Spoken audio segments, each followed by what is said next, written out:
All right, Mr. Dendy, that is the definition of a double integral.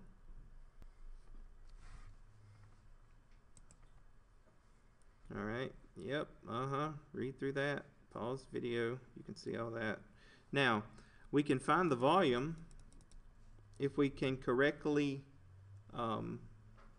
figure out what we are integrating over that region. And then, of course, we have some function f of x, y, dA. Now, most of the properties that you think would work with double integrals are single integral properties. Things like, can I bring out a constant? Yeah, you can bring out a constant.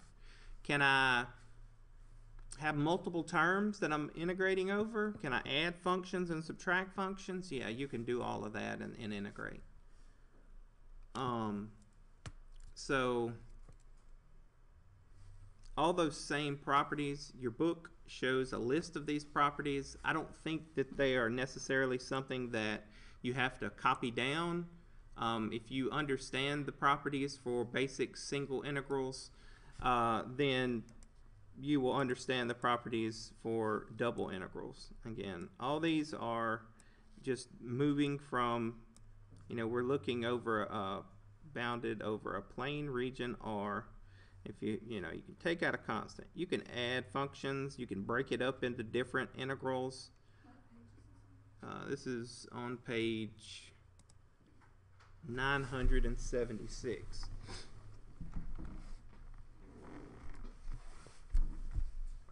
If one double integral of a function is greater than another double integral of a function, if that function is greater than or equal to that function. I mean, it's just things that kind of would make sense anyway. There's no magic going on right here. This right here says that you can find the area of the region. You could split that up. It says where R is the union of the two non-overlapping subregions. So if you wanted to find the area or the volume, and you had two regions, you could split it up into two integrals to find that total volume. Again, there's nothing really there that, I'm not saying it's not worth writing down, I'm just saying that it's probably not going to affect the way that you work integrals if you use the same principles that we normally use.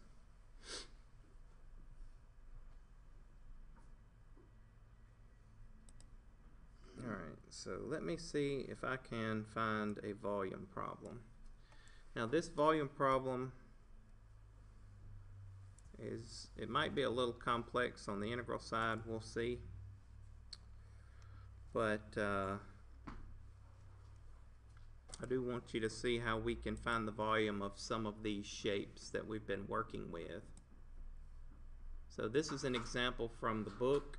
I will show you the figure, and then we will figure out how to set up the boundaries and find the volume. Alright, so we're going to find the volume of the solid region bounded by the paraboloid z equals 4 minus x squared minus 2y squared and the xy plane. Remember, the xy plane, that just kind of stops it there at the origin, and the plane that's formed from that, c equals 0. Let me show you the figure.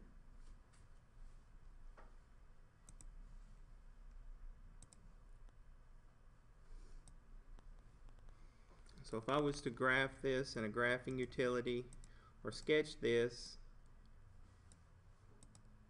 it would look kind of like that.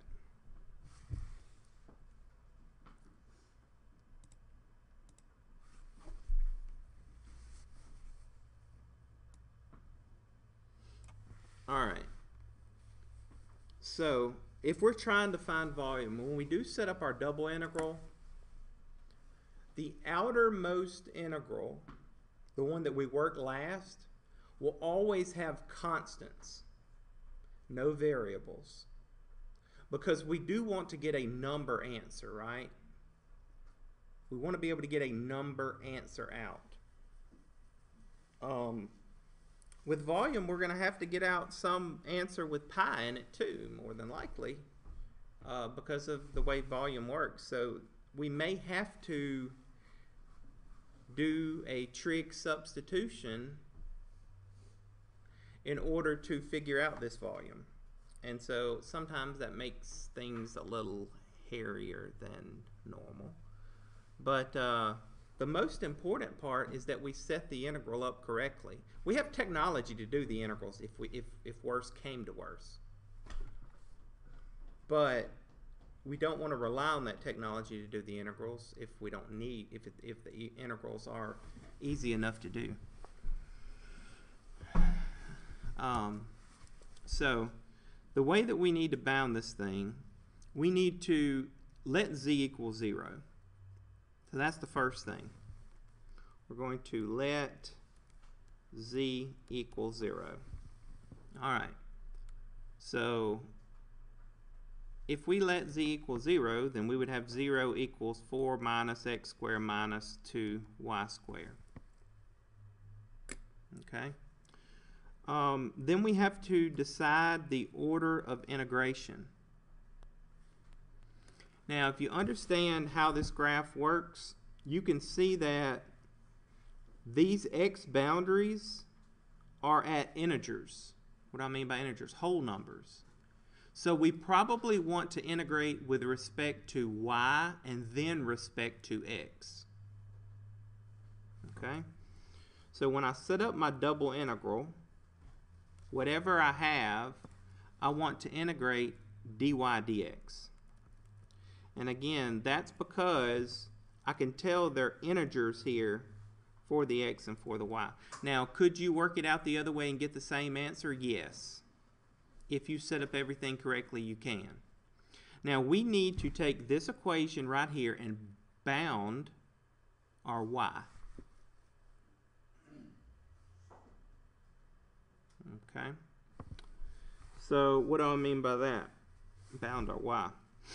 Well, let's move the 2y squared over. So we'd have 2y squared equals 4 minus x squared. All right, and then if I divided both sides by 2, I would have 4 minus x squared over 2. Y squared equals 4 minus x squared over 2. Now, what would I get if I took the square root of both sides? I would get y equals plus or minus the square root of 4 minus x squared over 2. So our y is going to be bound by negative square root of 4 minus x squared over 2 and positive square root of 4 minus x squared over 2. So that's how you can set the bounds for a single variable. We let z equal to 0, and then we solve for the single variable. And now we have set the bounds for our y. We could have solved for x, but we would need to first integrate with respect to x if we did. Since I have dy dx, I want to set boundaries for my y first. Okay? So this is the lower limit of integration. And this is the upper limit of integration.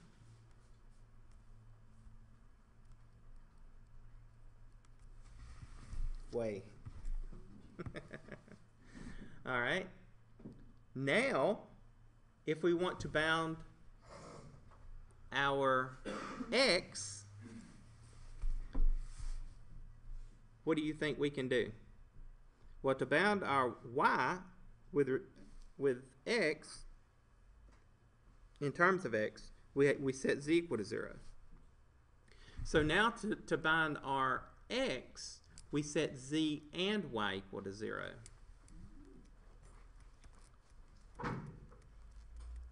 Now we've already set z equal to 0, so you know, but if I set z and y equal to 0, then I'll have 0 equals 4 minus x squared.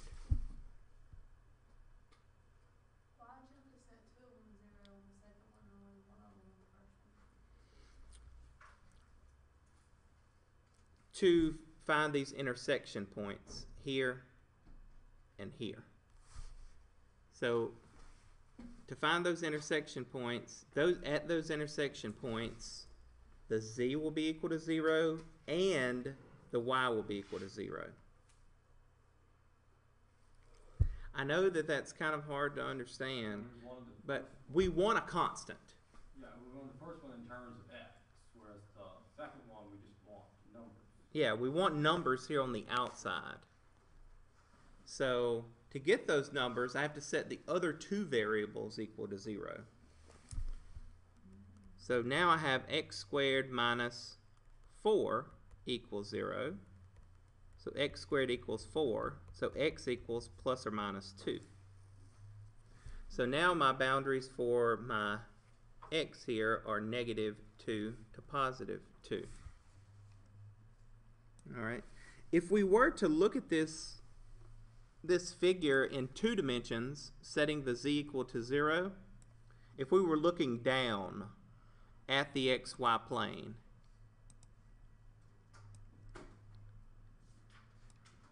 all right, if we were looking down at the xy plane, and we're going to do this before we actually start on our integrals, see if it makes a little more sense to you, then you would see this.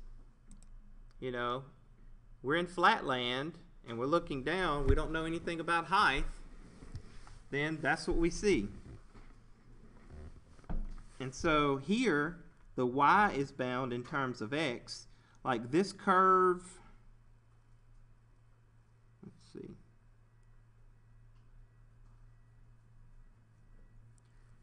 Which curve is represented by that?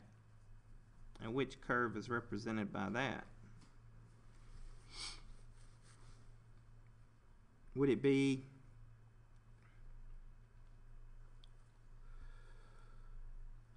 this curve is this half, and this curve is this half?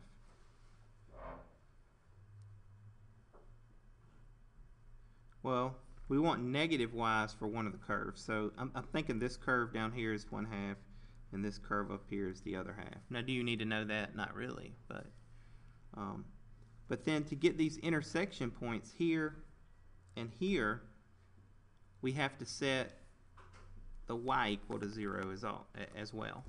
That's all for x. Now, I don't know if that helped you understand it a little bit better. Maybe, maybe not.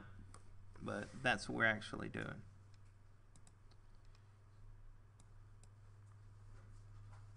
All right. Now, there's one thing that I haven't put in there, and that's the function. I haven't put my f of xy in there. F of xy is equal to z, right? So here's my function that I have to put in there. 4 minus x squared minus 2y squared. All right. So just to give myself more room, I'm going to copy that down again, and you may have room on your paper. I just need a little room to work with this integral. So I'm going to copy it down again.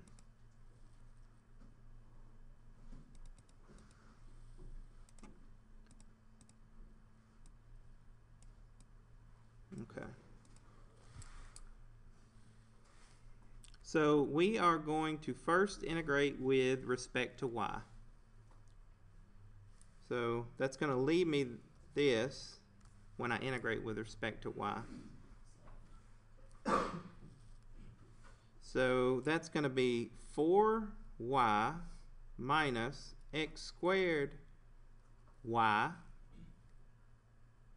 minus 2/3 y cubed.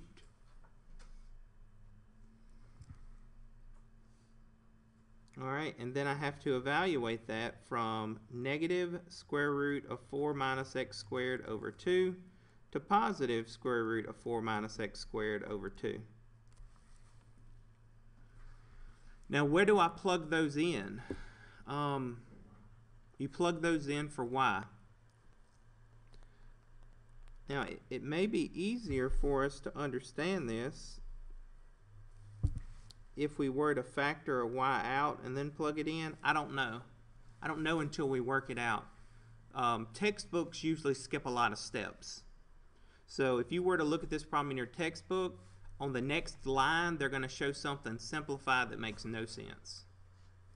So, but we actually have to do the work. All right, we have this dx left over as well. So this will be the integral from -2 to 2 of 4. I mean, this is a lot of work. So it's going to be 4 times the top integral, or the top limit. Now remember, I'm going to have to plug in both. So this is the top limit minus x squared times the top limit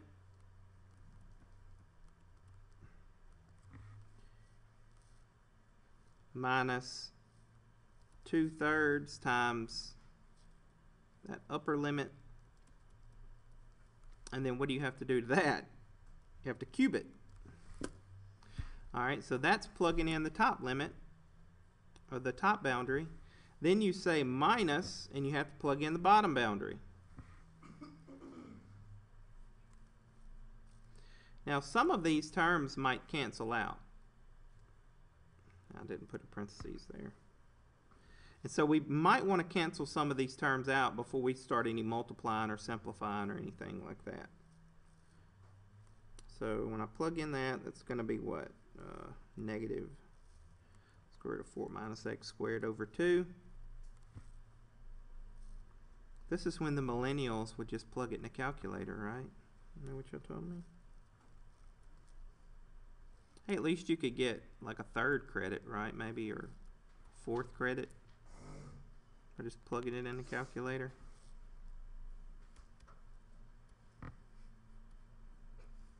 Would that be worth it?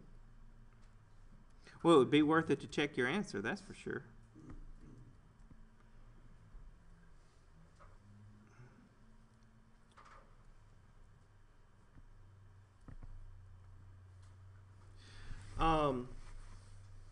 It may be worth it to see if some of these are going to cancel out before you start cubing things. Or it may be worth it to see if we can simplify and put some of these things together. Even if they don't cancel out, you may be able to put them together. So I'm going to distribute this negative, and that's going to make this a negative. I'm just going to go ahead and change that to a positive and change that to a positive. Alright, so I distributed the negative just to see what's going to happen. And we're trying to do this, all this algebra the easiest way that we can. So it's not easy though. But if we see that that's a negative and that's a negative, so then that's going to become a what? A positive. So I'll probably do that in a different color. That's going to be a positive. See if we have minus a negative anywhere else. No, that's going to be negative, all that, and then that's going to be negative, all that. Okay. So all these are like terms, well, or similar terms. We'll see.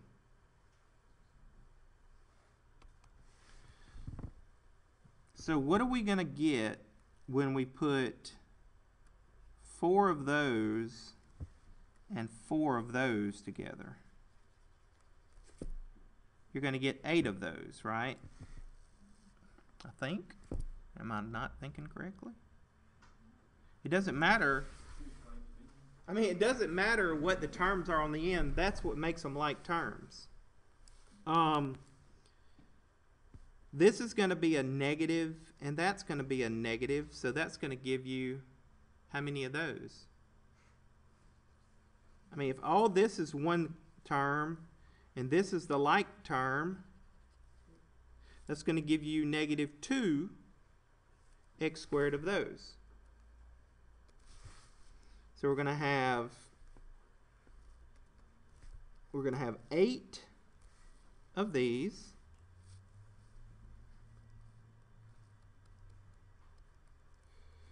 And then we're going to have -2x squared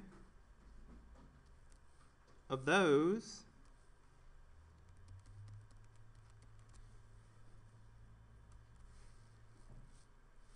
And then what about this last term here?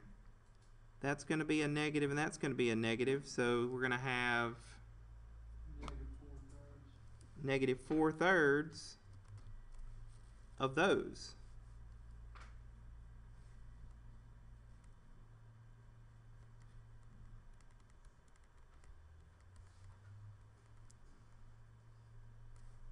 And it's that cubed.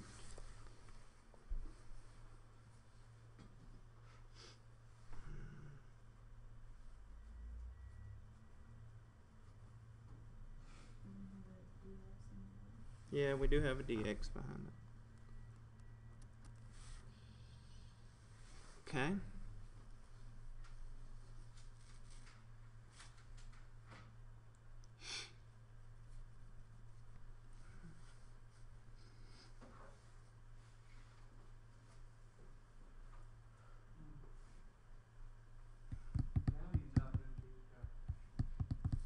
Now you type it into the calculator? We're not going to give up yet. Are you opposed? Hopefully not. To me, rewriting these two terms, I don't know that we'll need to do this, but you could write that as 8 minus 2x squared. Wait, let me do this correctly. Times the square root of 4 minus x squared over 2. I know that first part is equal to that. You know, if you were to distribute this back, you would get those two terms. I don't know if that will help us, but we'll see. Now, we do need to cube this thing and see what happens. When you cube a square root, what happens? That brings it to the 3/2 power. So I'm going to have 4 minus x squared over 2 to the 3/2 power.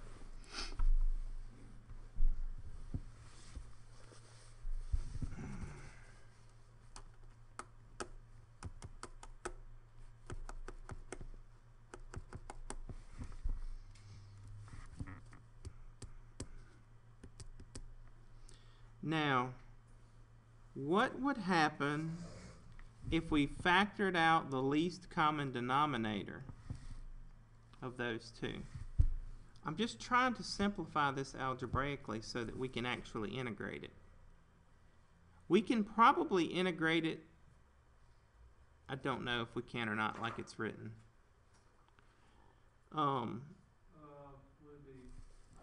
What would I factor out? What could I factor out? Probably we could factor this out to the 1/2 to leave this, and then what would it leave here? It would leave how many of those? If I factored 1/2 out, it would leave 2/2 of those left. So it would leave one of those. I don't know if that's going to help us, but it might.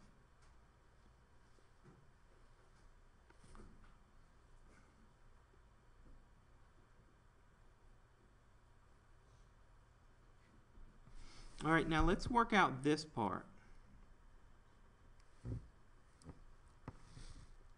I'm going to work it out, and all this is dx. I'm going to work it out over to the side. So 8 minus 2x squared, and I'm going to say negative 4/3 times that and see what happens. So I'm going to multiply the numerator by negative 4, and I'll multiply the denominator by 6. I mean by positive 3.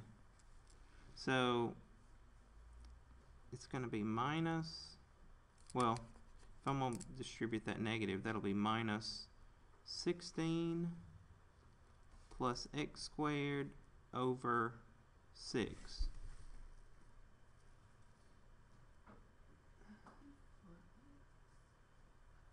that right? Huh? Yeah, it would be 4. Yeah, what did I do that for? 4. Alright, so I'm trying to think if there's a way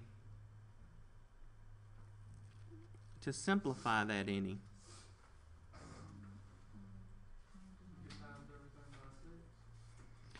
You could multiply everything by, could you?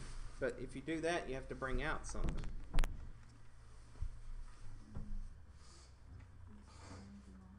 I mean, I guess you could multiply the numerator and denominator by, well, does that really do anything though?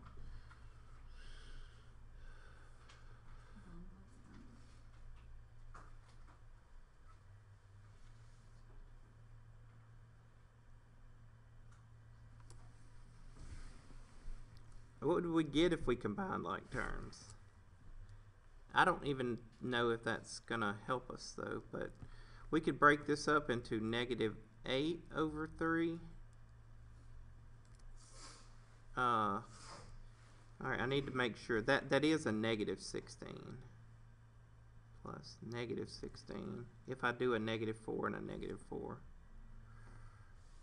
So then that would be plus 2/3 x squared. Now what happens if I put the 8 and the -8/3 together? That's going to be 24 minus 8 is 16/3. And then that's -2, that's -6/3, and 2/3 is -4/3.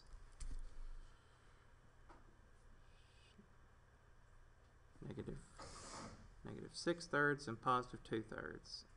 That is right. Okay.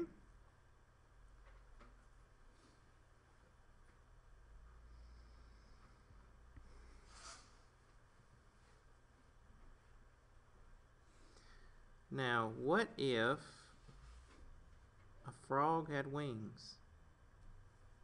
Then it wouldn't hit his butt on the ground and jump. So, how can we make this? What would we have to factor out to make this?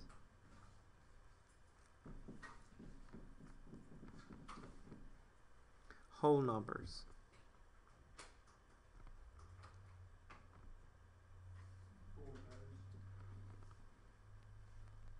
Okay.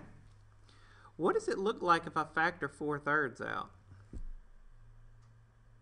How do you factor something out of that? You'd have to do what to that? Divide it by that? So you'd have to multiply it by 3/4. Do y'all understand math? I mean that math? If you factor a number out and it's not there, then you have to divide it by that number. So that would make that what? 4. And what would they make that? Minus x squared.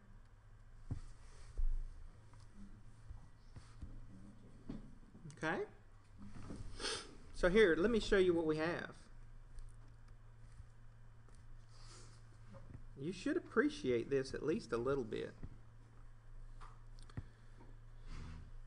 We have, now since this thing is to the 1/2 power, that does mean square root, right? Anytime you take the square root of a fraction, you can say that's the square root of the numerator over the square root of the denominator. So here's what we have. 4 minus x squared to the 1/2 over the square root of 2. That and that mean the same thing.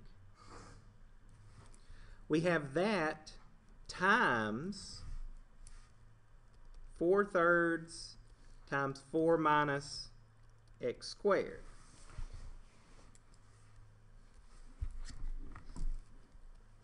Now we are multiplying straight across because we factored stuff out and simplified. So this 4 over 3 square roots of 2, what could we do with that with the integral? We could bring that out, right? 4 over 3 square roots of 2 takes the constant part out. And then what's 4 minus x squared to the 1/2 times 4 minus x squared to the first? 4 minus x squared to the 3/2.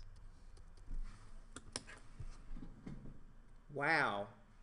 I don't know if you appreciate that very much, but look where we started. We started with this really crazy looking integral when we plug things in.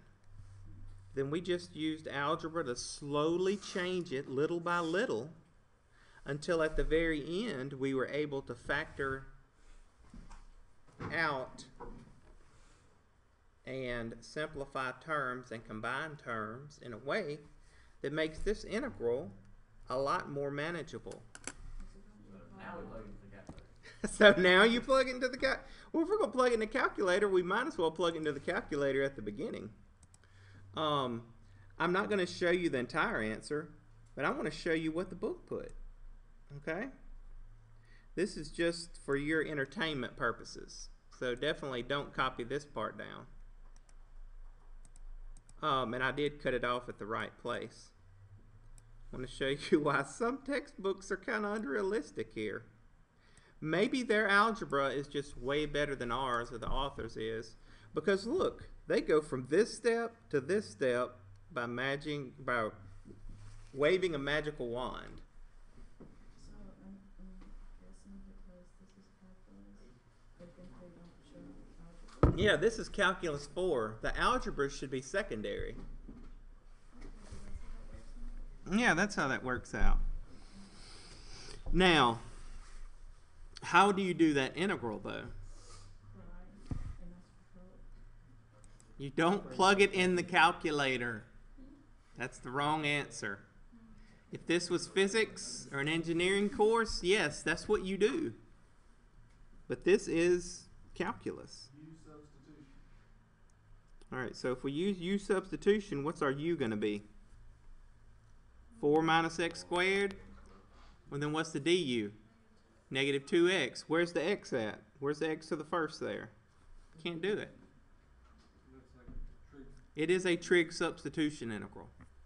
That is chapter 8. I know that y'all probably look over that chapter a lot. Have fond memories of calculus 2. At least that's one thing to call them, fond memories.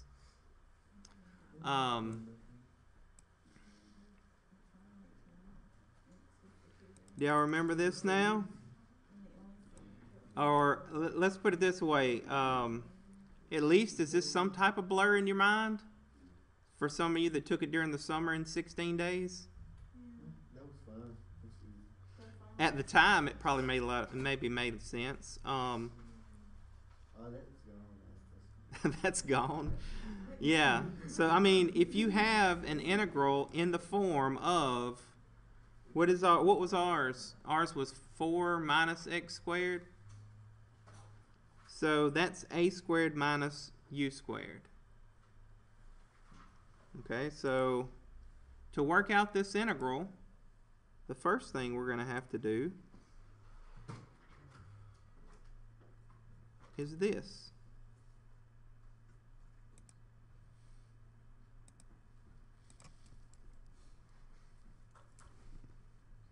I just punch it in the calculator.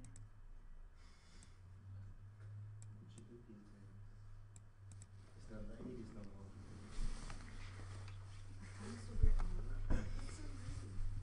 more. All right, so what is u equal to here? You can't see that?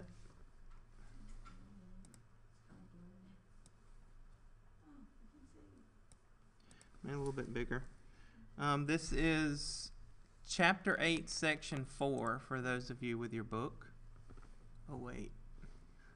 It's nobody. So u equals a sine theta. So what do we use? U equals, what's a? 2 sine theta. So what's du equal to? What section was that again? Chapter 8, section 4. 2 cosine theta d theta. So if we plug in, I don't say u, I say, well, our u is equal to x. So it's x equals 2 sine theta. So our dx is equal to 2 cosine theta d theta. Now if I plug that in, right, I plug this in right here. I plug this in right here. I have 4 over 3 square root of 2 times the integral of, alright, this is going to be 4 minus 4 sine squared theta to the 3/2 times 2 cosine theta d theta. That's our new differential, theta. Now that's 4 times 1 minus sine squared theta, which is 4 times cosine squared theta. All that's to the 3/2, all that's to the 3/2. Alright, so what is the square root of 4 cosine squared theta? 2 cosine theta raised to what power? The third, right? That's what 3/2 means, square root cubed. So that's what? 8 cosine cubed theta. Then we have that times 2 cosine theta d theta. So this is 4 over 3 square roots of 2 times the integral of 16 cosine to the 4th theta d theta. Now, we probably didn't do this part when we were in Cal 2, but look where our theta is now bound.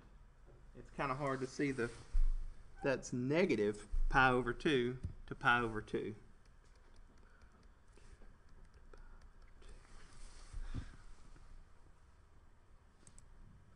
Whew.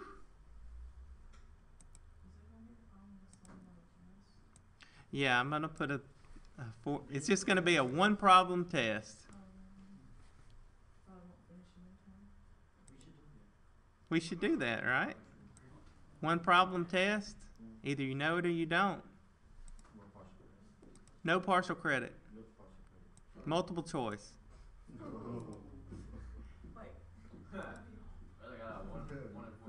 I didn't say there was going to be 4 choices. No, I'm not going to do that to y'all. Why just make it true and false? Yeah, true, false.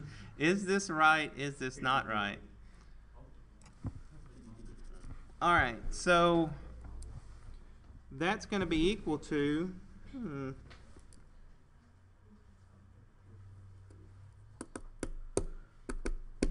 Whew.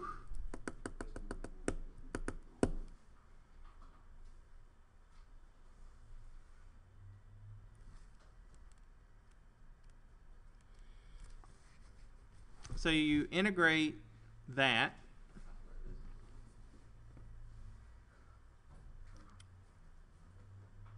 But the problem is, most of you don't know how to remember to integrate that. That is a very big problem. Cosine to the 4th is cosine squared squared. Cosine squared is 1/2 times 1 plus cosine 2 theta. Then that's going to give you another squared term that you're going to have to plug in for. Right?